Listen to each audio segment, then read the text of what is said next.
Bonjour, mesdames et messieurs, bienvenue dans ce flash d'information.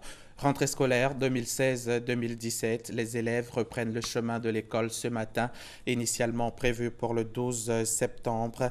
La rentrée scolaire, le 12 septembre, qui s'est avérée jour férié du fait de la Tabaski. La rentrée a finalement lieu ce mardi sur toute l'étendue du territoire national.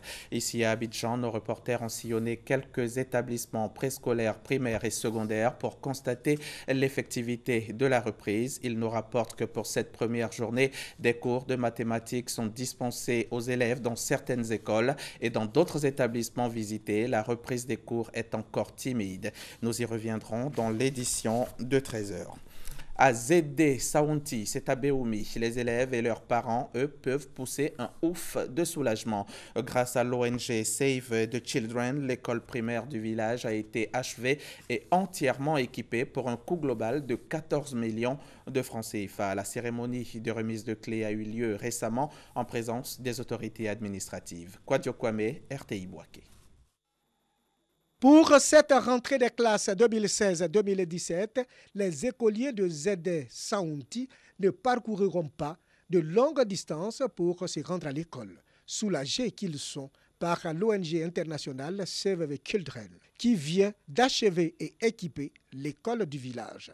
L'école de Saounti est un bâtiment de 3 classes plus bureaux, dont la réalisation date de très longtemps.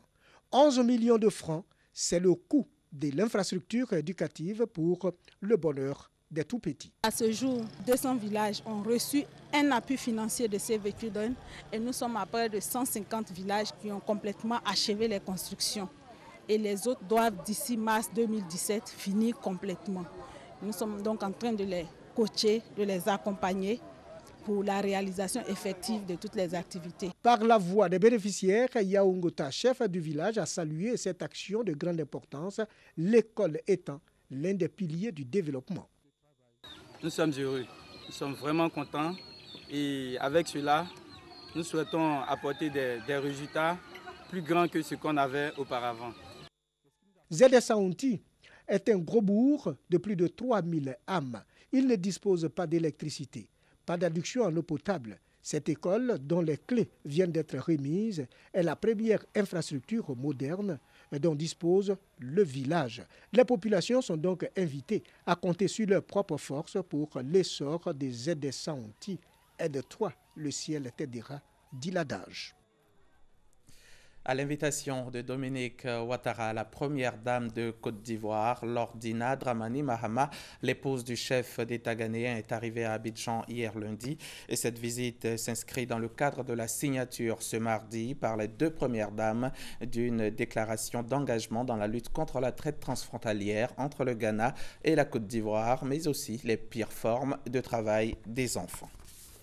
La Tabaski, c'était hier. Les musulmans de Côte d'Ivoire, à l'instar de tous les autres du monde entier, ont célébré l'Aïd el-Kébir, la fête du sacrifice. Après la prière et l'étape de l'immolation du bélier, c'était celle du repas en famille ou entre amis, la notion du partage étant essentielle lors de cette célébration.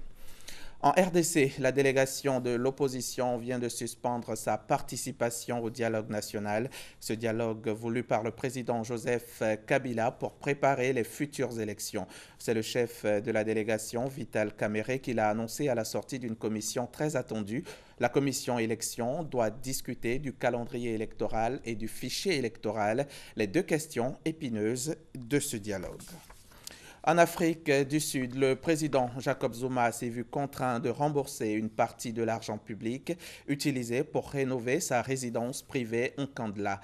La présidence a confirmé hier lundi que le chef de l'État avait bel et bien remboursé près d'un demi-million d'euros comme le lui avait ordonné la plus haute cour du pays.